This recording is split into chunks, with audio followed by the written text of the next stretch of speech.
있습니다. 맨유가 안 그래도 뭐 벌어도 있는 수익이 적지 않은데 굳이 카타르 자본까지 끌고 와야 되냐 이런 식의 지적들을 하는 거죠. 물론 뭐 모두가 그런 건 아니고 일부 팬들, 특히 이제 강경 서포터들이 카타르 자본이 인수하는 거에 대해 상당히 불만을 드러내고 있다는 얘기들이 있습니다.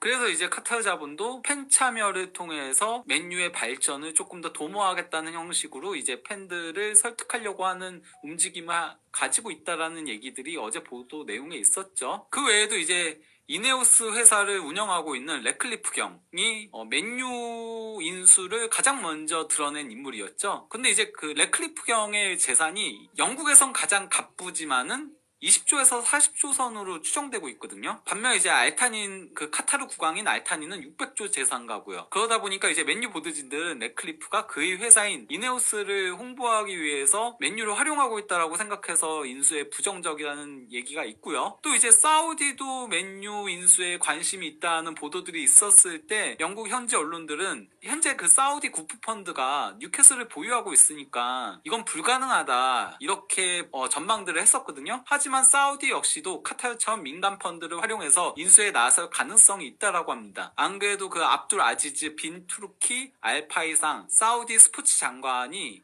최근 그 인터뷰에서 개인 투자자들이 또 다른 프리미어리그 구단 구매에 나서는 걸 막지 않겠다라고 말했습니다. 이건 결국 카타르처럼 우회하겠다는 얘기인 거죠. 그 애플도 맨유 인수에 관심이 있다는 보도들이 11월에 있긴 했었는데요. 이후에는 아무 소식이 없습니다. 그러다 보니까 이제 그 영국 현지 언론들은 현 시점에선 애플이 맨유 인수에 관심 없다라고 보고 있고요. 또 이제 그 아만시오 오르테가 스페인 자라라는 그 유명 의류 브랜드 창업자인데요. 그 11월 맨유 보드진과 대화를 통해서 맨유 인수 관심을 표명했으나 이후에는 조용한 상태입니다. 그리고 또 하나의 인수 후보가 있다면은 베컴 컨소시엄이 있거든요. 그 데이비 베컴이 투자자들을 모아서 하나의 컨소시엄을 만드는 건데 여기에 대해서는 그렇게 보도 자체는 많이 나온 건 없어요. 하지만은 이제 베컴과 함께 맨유에서 뛰었던 리오 퍼디난드가 베컴이 참전할 것이라고 밝혔습니다. 베컴이 하면은 가만히 있지 않을 것이다 이런 식으로 얘기를 한 거죠. 이런 가운데 이제 그 영국 정론지인 데일리 텔레그래프의 제임스 더커 기자 역시도 10일 이내에 입찰을 해야 한다 맨유를 인수하기 위해선 이런 얘기들을 남겼습니다. 그러면서 이제 곧 그 맨유 인수와 관련한 본격적인 얘기들이 나올 것이다 라고 남긴 건데요. 이렇게 그 맨유 인수가 데드라인에 접어들면서 다양한 선수들이 영입 후보로 이름을 오르내리고 있습니다. 원래도 맨유는 겨울에도 많은 선수들과 루머를 뿌리긴 했지만은 그 당시에는 임대 아니면은 영입이 불가능하다는 얘기들이 있었거든요. 왜냐면은 글레이저 가문이 구단을 판매하려고 하기 때문에 돈을 쓰고 싶어 하지 않는다. 그것 때문에 결국 맨유는 급하게 베홀스트와 자비처를 임대로 데려와가지고 현재의 그 공격수와 중원의 뎁스 문제를 해소를 했는데요. 근데 이제 이들이 새로운 구단주가 등장하게 되면은 맨유급에 맞는 선수들이냐는 의구심이 있는 거잖아요. 그러다 보니까 이제 새로운 선수 영입 얘기들이 나오고 있는 건데요. 가장 먼저 그 맨유는 현재 공격수가 가장 어쨌건 문제가 있는 포지션이거든요. 그 마샬 같은 경우는 부상이 너무 잦고 지금도 부상 중이고요. 베오르스트는 맨유급 선수라고 보기에는 조금 힘들다 보니까 능력 있는 공격수를 보강하겠다라는 포석인 건데요. 일단 맨유가 영입하려고 하는 대상자로는 나폴리의 오시멘과 해리케인이 있습니다. 이 두 선수들한테는 1억 파운드 이상의 이적료가 들 거라고 얘기들이 나오고 있는데요. 거기다가 이제 오시멘 같은 경우는 현재 그 나폴리가 연봉 상한선을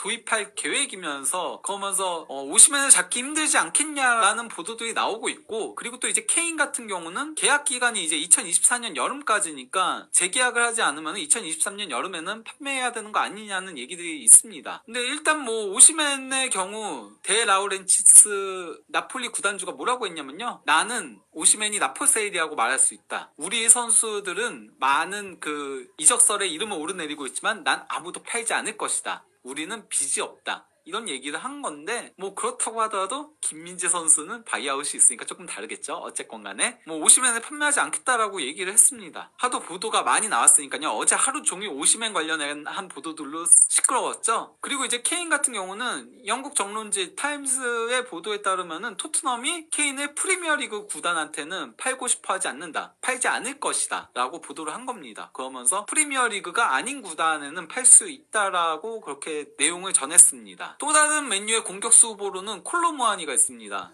이 선수는 어떤 선수냐면요. 이번 시즌 프랑크푸르트가 영입한 선수로 분데스리가에서 18경기 출전해가지고 9골 12도움을 올리면서 현재 도움 1위를 달리고 있고, 또 공식 대회는 27경기 12골 13도움으로 10-10을 이미 달성을 했거든요. 특히 이제 월드컵 이후 분데스리가 4경기 연속 공격 포인트를 올리면서 4골 1도움을 올리고 있거든요. 그러면서 물오르는 기량을 과시하고 있는데요. 문제는 프랑크푸르트가 원하는 이적료가 1억 유로라는 데 있죠. 그러니까 8,900만 파운드, 하나 약 1,360억. 그러면은 과연 무한이가 1억 유로나 하는 선수냐라는 의구심이 따를 수밖에 없는 거죠. 현재 굉장히 잘하고 있긴 하지만은 보여준 게 오시맨이나 케인처럼 많은 건 아니니까요. 또 다른 영입 후보로는 뭐 블라우비치 얘기도 나오고 있습니다. 블라우비치는 이제 유벤투스가 자본 이득과 관련해서 징계를 받게 되면서 승점 15점 삭감이 된 상태거든요. 그래서 이제 챔피언스리그 진출권 획득이 사실상 어려워진 상태고, 또 이제 그 선수단 정리에 나설 거라는 얘기들이 있는데, 다만 그 정리 대상에 블라우비치 선수가 있는 건 아니에요. 그리고 블라우비치 역시도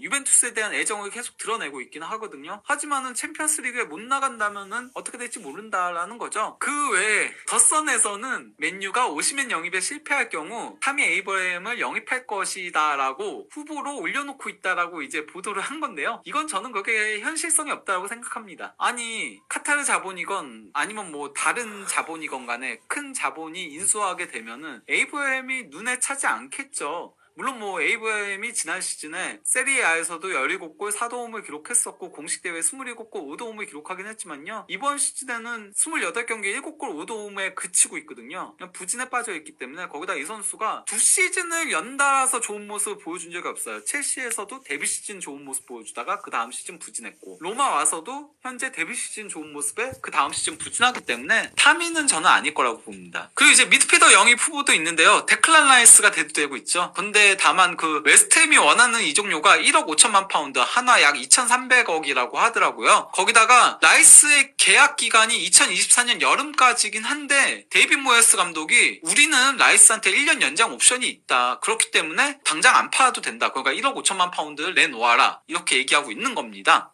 그리고 또 이제 프랭키 데용도 항상 맨유의 영입 후보에 이름을 오르내리고 있죠. 테나흐 감독이 애정하는 선수다 보니까 당연할 수밖에 없는 건데요. 다만 근데 이제 더용 같은 경우 지난 여름에는 바르셀로나가 팔려고 했지만은 선수가 남겠다.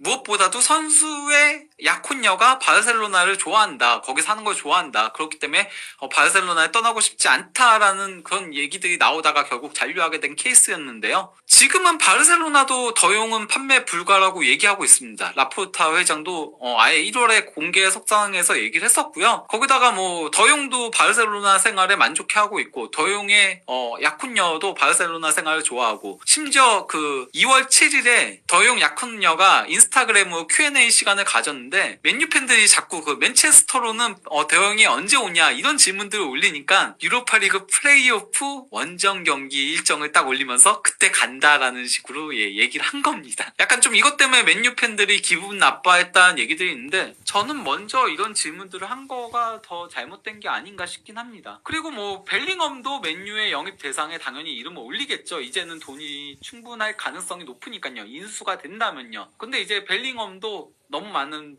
경쟁에 직면하고 있죠. 그러니까 뭐 리버풀, 레알 마드리드, 맨체스터 시티, 뭐 네로라는 구단들은 다 원하는 선수니까요. 나이도 어리고. 이제 그리고 맨유에서 급한 포지션 중에 하나가 바로 이제 센터백인 거거든요. 메가이어하고 린델레프는 오는 여름에는 정리될 가능성이 높은데요. 당연히 그 김민재 선수가 맨유 영입설에 계속 이름을 오르내리고 있죠. 거기다 김민재 선수한테는 7월 1일부터 15일까지 3,900만 파운드의 바이아웃 조항이 발동됩니다. 600억이죠, 하나로. 이게 그가 세리아 구단들한테는 발동되지 않지만 세리아가 아닌 구단들한테 발동되기 때문에 다소 저렴한 금액으로 영입할 수 있다라고 할 수 있겠죠. 그리고 그바르디올 역시도 맨유 영입설에 이름을 올리고 있습니다. 다만 그바르디올은 벨링엄과 마찬가지로 많은 구단들이 원하고 있고, 만 21세의 재능 있는 센터백이거든요. 거기다 월드컵에서도 자기의 가치를 충분히 보여준 선수고요. 그래서 1억 유로는 훌쩍 넘을 걸로 예상이 되고 있습니다. 벨링엄과 마찬가지로요. 그러다 보니까 영입이 쉽지 않다라고 할 수 있겠고요. 또 이제 그 월드컵 때 프랑스 대표팀에서 오른쪽 풀백 역할을 수행했던, 하지만 이 선수의 원래 포지션은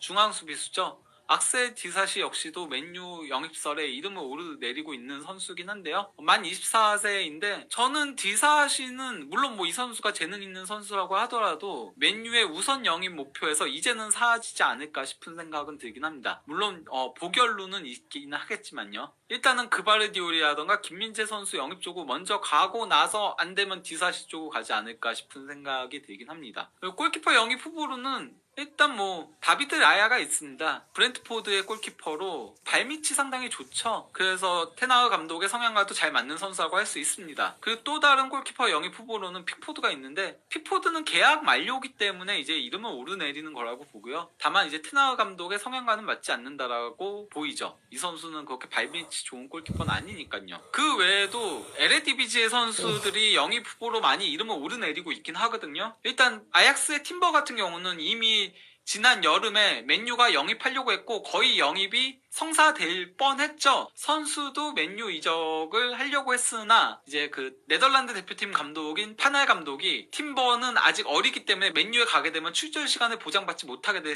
위험성이 있다. 나는 팀버가 만약에 맨유로 간다면은 네덜란드 대표팀에 뽑지 않을 수도 있다. 이런 식으로 으름장을 놓아가지고 아약스에 잔류하게 된 케이스고요. 또 이제 그 조이 페어만이라고 PSV 아인트호벤의 중앙 미드필더도 영입사에 이름을 오르내리고 있긴 한데 저는 이 선수는 맨유급 선수는 아니라고 생각을 하고요. 또 이제 그 알크마르의 예스퍼 카르손도 맨유 영입 후보로 이름을 오르내리고 있긴 한데 이 선수도 맨유급은 아니라고 보고 그냥 테나흐 감독이 네덜란드인이고 또 이제 아약스를 감독을 했으니까 연결시키는 거라고 봅니다. 이건 그렇게 현실성 있는 루머는 없다라고 보입니다. 그나마 있다면 팀버? 근데 팀버도 센터백으로선 이 선수가 키가 작고 몸싸움에 약점이 있기 때문에 센터백 영입 대상은 아닐 거예요. 그냥 센터백 겸 오른쪽 풀백 겸 양쪽으로 그냥 쓰는 멀티 자원으로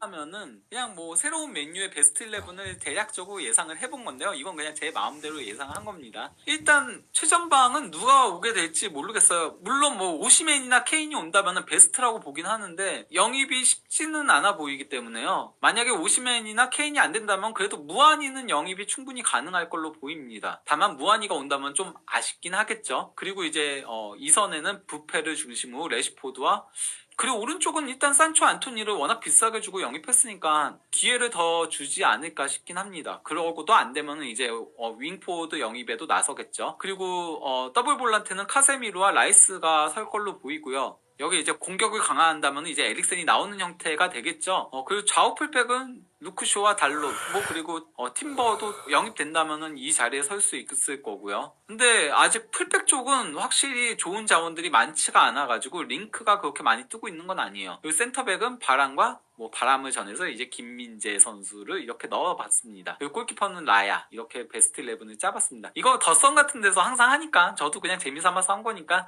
그냥 재미삼아서 봐주시기 바랍니다. 그러면 이쯤에서 맨유 매각과 관련된 추가 보도들과 그리고 영입 후보들에 대해서 알아봤습니다. 추가적인 보도들이 나온다면은 그때 가서 더 상세하게 내용들을 전달해 드리도록 하겠습니다. 감사합니다.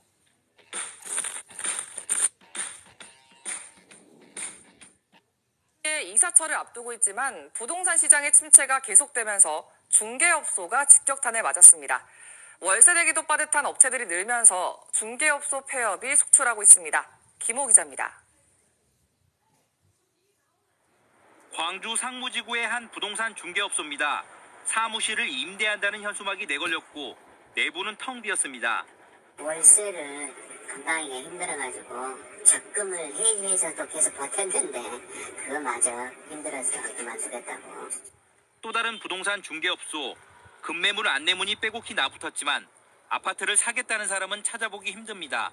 매수자들은 더 내려갈 수 있다는 기대가 있어요. 그러다 보니까 가격을 매수인이 원하는 가격을 제시해줘도 또 안 합니다. 망설이고 좀 더 기다리겠다고 합니다. 부동산 거래 절벽은 중개업소 줄폐업으로 이어지고 있습니다. 지난해 12월 한 달간 문을 닫은 광주 전남 지역 공인중개사 사무소는 103곳. 매달 50곳을 넘지 않았던 폐업업체 수가 배 이상 늘었는데 주택시장 침체로 월세를 내기도 빠듯한 업체가 많습니다. 조정 대상 지역을 벗어나면서 경기가 좀 활발해질 거라고 생각했는데 산림기사라든가 그다음에 소방 이런 부분을 이직을 주. 지금은 이제 이자가 많잖아요. 그 돈이 통장에서 나간다고 생각하면 밤에 잠을 못 자요. 집을 사면서 저의 어떤 생활 유지하던 것들이 좀 많이 붕괴됐다고 주중에는 그냥 죽은 듯이 혼자서만 있어요.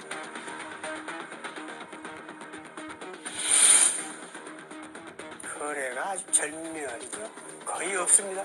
시세도 직전 전세가 대비 거의 한 30-40%씩 떨어져서 700세대 중에 10세대 정도만 청약하고 나머지는 미분양.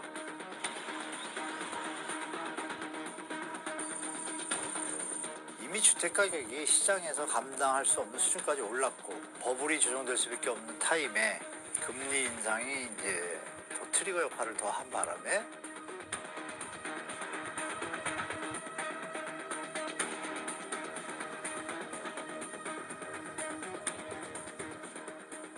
불과 1년여 전까지만 해도 집값이 천정부지로 오르면서 당장 사지 않으면 평생 내 아파트를 갖지 못할 거라는 분위기가 팽배했습니다. 그래서 이른바 영끌족까지 생겨났죠. 그런데 지금은 그때와는 정반대 상황이 됐습니다. 불과 1년 사이에 달라진 부동산 시장, 어느 정도인지 취재해봤습니다.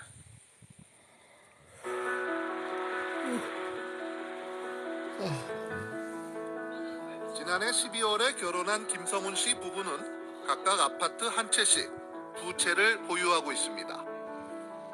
먼저 김 씨는 결혼 전인 2020년 경기도 고양시에 있는 미분양 아파트에 청약을 넣어 당첨됐습니다. 분양가가 8억 4천만 원, 수중에 2억 원 정도밖에 없어 나머지 6억여 원은 대출로 충당했습니다. 작년에 대출 이제 잔금 칠 때 받은 거는 4.9%. 이게 원리금 등등으로 하면은 이런 식으로 이제 340만 원씩. 원금 81만 원 하고 이자 260만 원에서 340만 원. 예. 이듬해인 2021년 10월에는 지금 살고 있는 경기도 의정부시 아파트를 샀습니다. 역시 미분양 아파트였는데 당시 예비 신부였던 부인 명의로 청약을 넣어 당첨됐습니다. 이게 분양가가 한 2억 5천 정도 되거든요. 2억 5천. 또 주변 인근 아파트 같은 평수는 시세가 그 당시 한 2억 9천, 3억 정도 하는 상황이었거든요. 당시 예비 신부가 모아뒀던 5천만 원에다 나머지 2억 원은 대출로 충당했습니다. 아파트 2채에 대한 대출금 이자 부담이 적지 않았지만 두 아파트 모두 하루가 다르게 뛰어올랐습니다.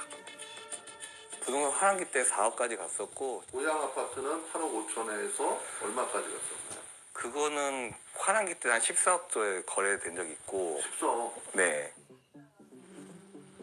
그야말로 영끌한 아파트 2채 합쳐 불과 1년 새 7억 원이나 오른 겁니다. 그런데 지난해 여름부터 분위기가 달라지기 시작했습니다. 매일 봐요? 매일 봐요? 매일 보는데 9억까지는 좀 괜찮았어요. 근데 약간 8억 얼마지? 말로 표현이 안 되네요. 그 산 가격까지 떨어지니까 산 가격보다 더 떨어지는 더 떨어졌지 지금. 8억 4천만 원에 구입한 고양시 아파트는 14억 원까지 올랐다가 현재 8억 원 정도에도 거래가 잘 안 되고 2억 5천만 원에 산 의정부시 아파트는 4억 원까지 올랐다가 지금은 3억 원 초반대 매물도 나온다는 겁니다. 문제는 아파트 가격은 하루가 다르게 떨어지는데 대출금리는 계속 오르면서 이자만 월 400만 원 가까이 나간다는 겁니다. 고양시 아파트에서 월세 170만 원을 받고 있어 실제로는 200만 원가량 이자로 지출하는 셈인데 김 씨는 얼마 전부터 이자 부담 때문에 투잡을 시작했습니다. 낮에는 회사에서 일하고 퇴근 후엔 온라인 쇼핑몰을 운영하고 있습니다. 힘들다기보다는 조금 아쉽죠. 내가 좀 더 더 이거를 모아서 원금을 상환할 수 있을 텐데 상환 못하고 이자 쪽으로 이게 돈이 나가니까 그런 부분이 좀 아쉽죠. 두 부부가 맞벌이를 하다 보니 아직까지는 감당할 수 있는 수준이지만 한때는 손해를 보더라도 팔까 고민했었다고도 합니다. 이제 이자가 많잖아요. 남편은 부담이 안 될지 모르겠지만 저는 너무 사실 그 돈이 통장에서 나간다고 생각하면 약간 등에 땀이 흐르고 그때 괜히 하자고 했다.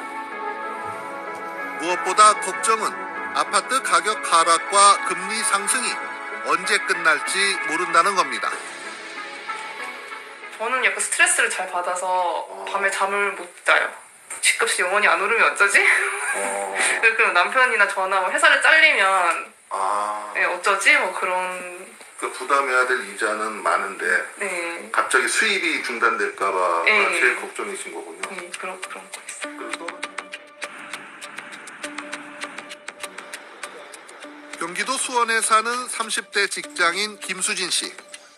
지난해 4월 처음으로 독립하면서 지금 살고 있는 이 아파트를 샀습니다.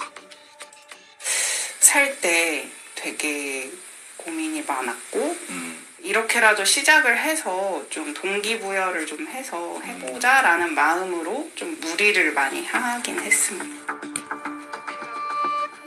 당시 아파트 가격이 2억 3천만 원이었는데 수중엔 2천만 원밖에 없었습니다. 그래서 주택금융공사에서 대출받은 1억 5천만 원에 신용대출로 3천만 원, 여기에다 아버지 명의로 신용대출받은 3천만 원 등으로 나머지 돈을 충당했습니다.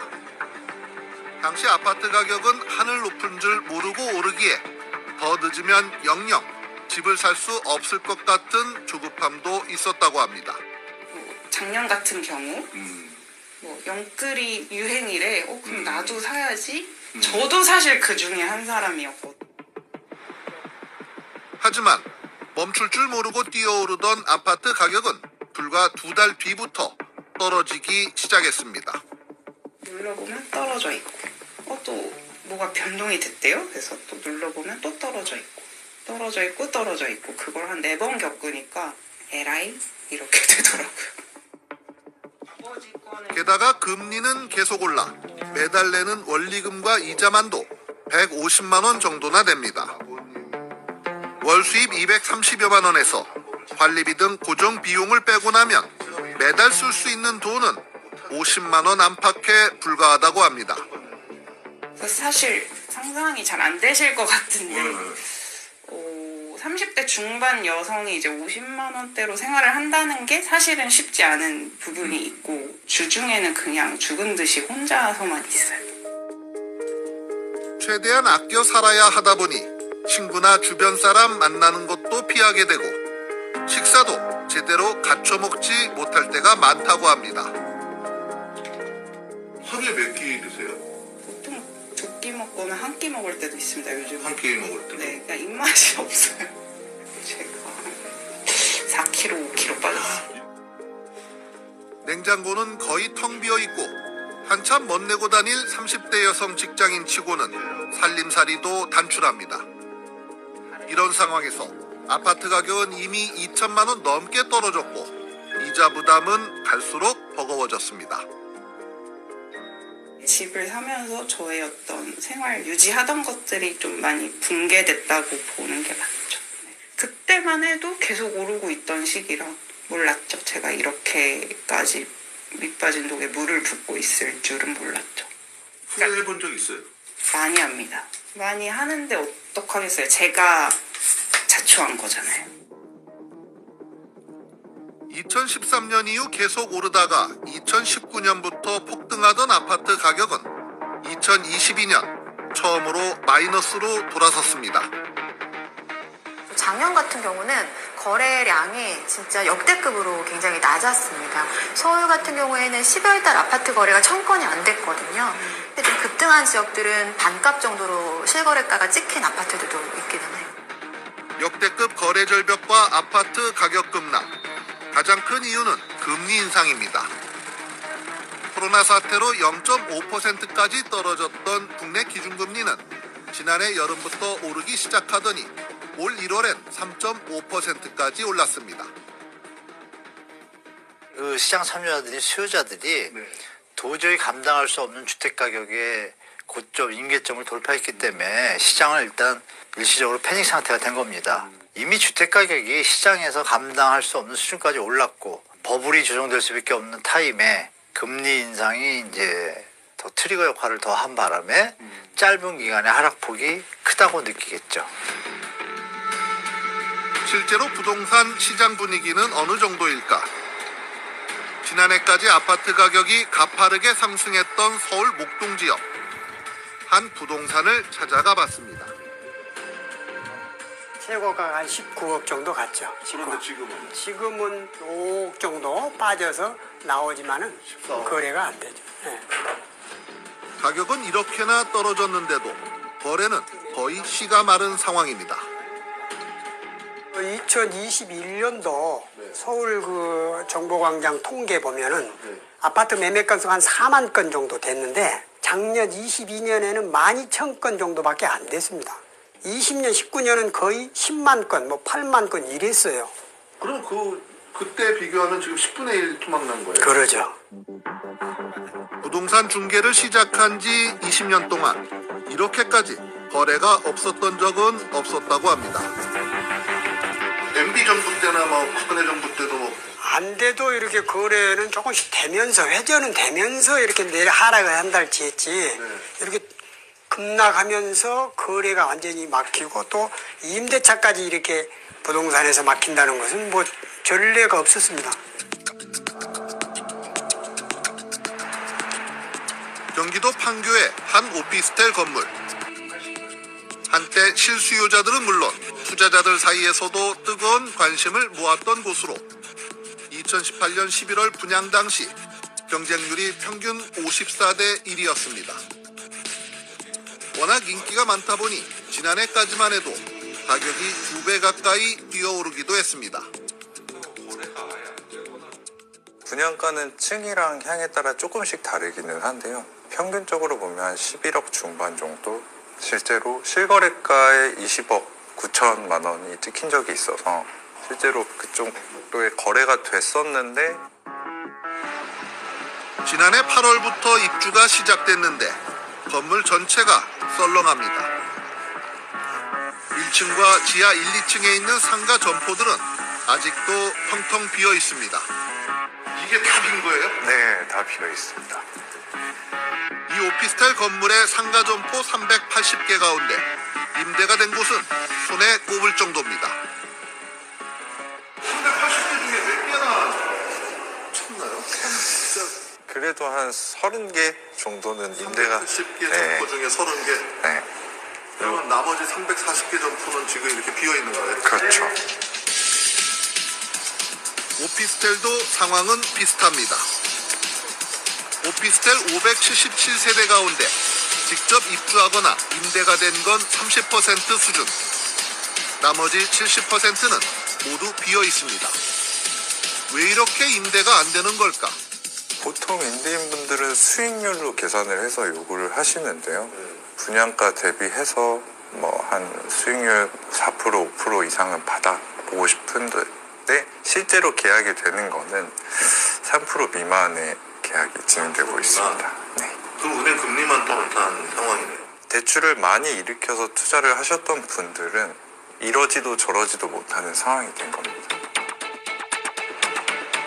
결국 대출을 받아 투자했는데 임대료가 대출이자 수준조차도 안 되다 보니 급히 팔려는 매물들까지 속속 나타나면서 가격 하락을 부추기는 양상입니다. 지금 시세는 얼마예요? 계약이 이루어지는 거는 한 12억대에서 13억 선까지. 작년까지만 해도 실질적으로 호가는 10억대 후반에서 20억 초반대까지 나오던 물건들이었는데 12억, 13억 정도에 찍히고 있는 거죠. 단군 이래 최대 재건축 단지로 불리며 큰 관심을 불러 모았던 서울 둔촌 주공 아파트. 계약 체결 마감일이었던 지난달 17일 계약 현장을 직접 찾아가 보았습니다.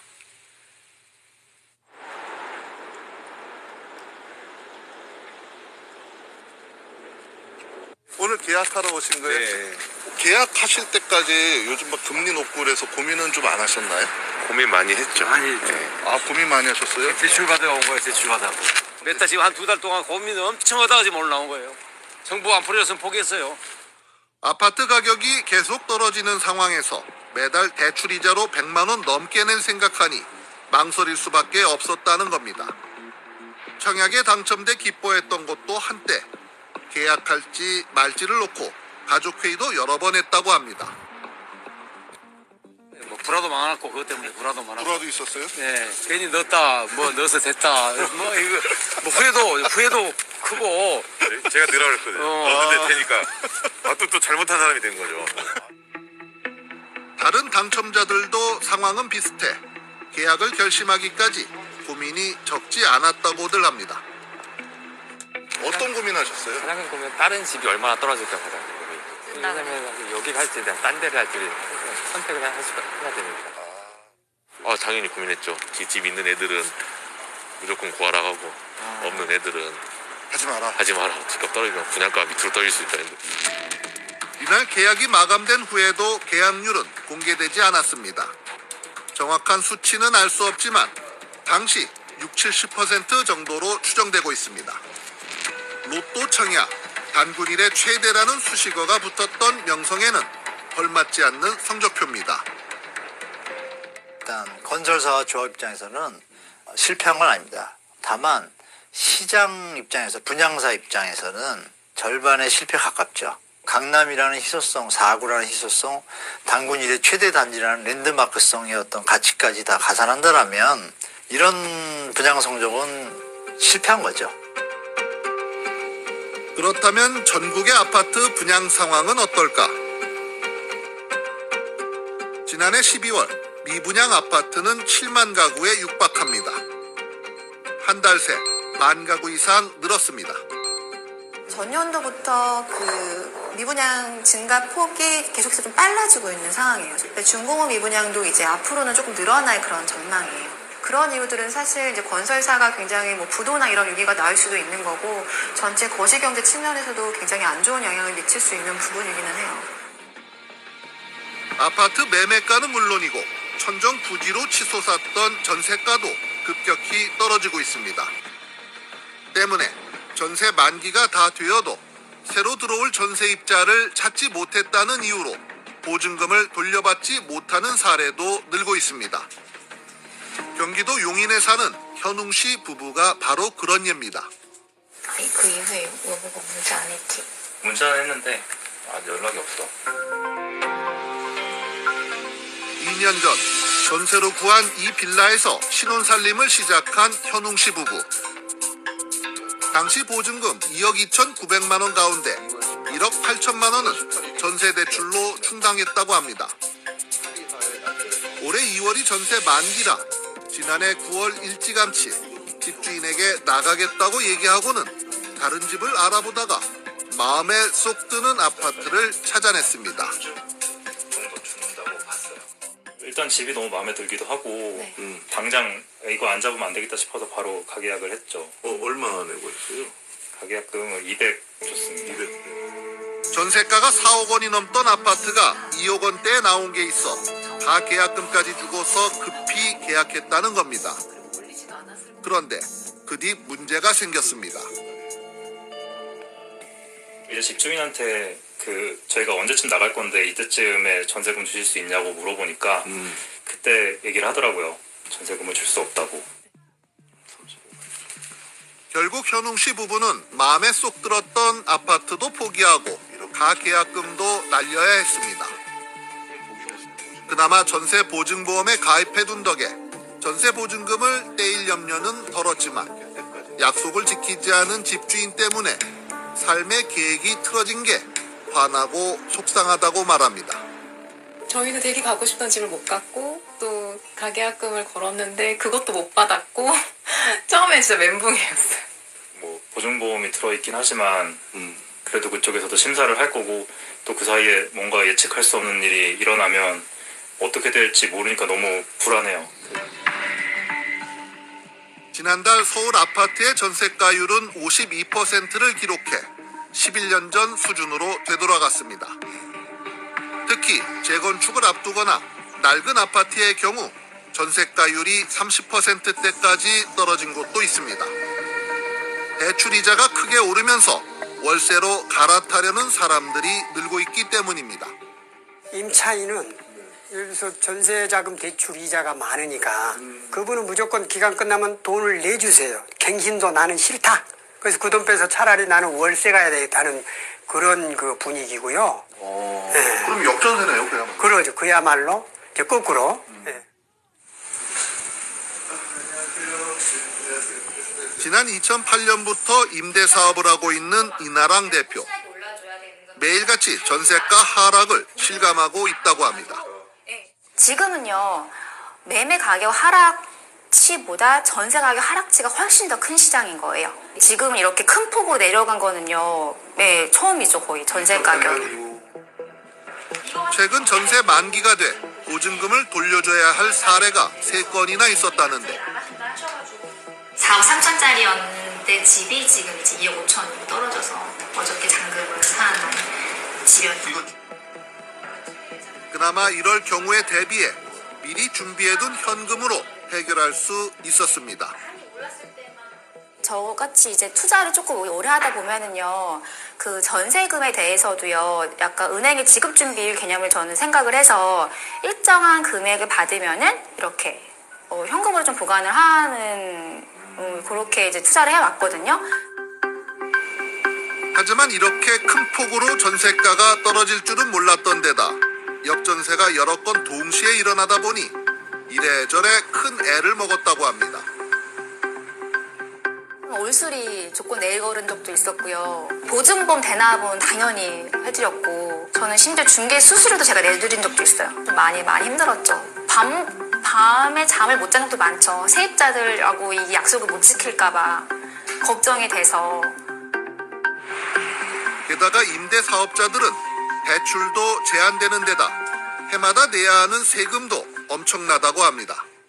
그 집 한 채에 대해서 저는 월세를 70만 원 받아서 1년이면은 840만 원의 임대료 수입세죠. 근데 이 한 집에 대해서만 부과된 종합부동산세가 2천만 원이었었어요. 매년. 임대 사업 활성화를 위해선 정부의 과도한 규제부터 개선돼야 한다는 인식. 그러면서도 다른 임대 사업자들에게 꼭 해주고 싶은 말이 있다고 합니다. 임대사업 하시는 분들도 본인 좀 선진화해야 돼요, 이거를요. 뭐 보증금액이 다 자기 돈인 마냥 다 써버리고 나서 이렇게 배째랑 하면 이것도 사회 문제가 되는 거예요. 임대인들도 하려면 똑바로 이 말도 해주고 싶어요. 할 거면 똑바로 하고 네 그릇이 안 되면은 집 채수 늘리지 마라 라고도 얘기해주고 싶어요, 진짜. 역전세, 미분양, 거래절벽, 가격 급락. 현재 부동산 시장에서 일어나고 있는 현상들입니다. 그런데 이를 바라보는 전문가들 시각은 엇갈립니다. 집값이 떨어지는 건 나쁜 건 아니죠. 그러나 과도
이영이다.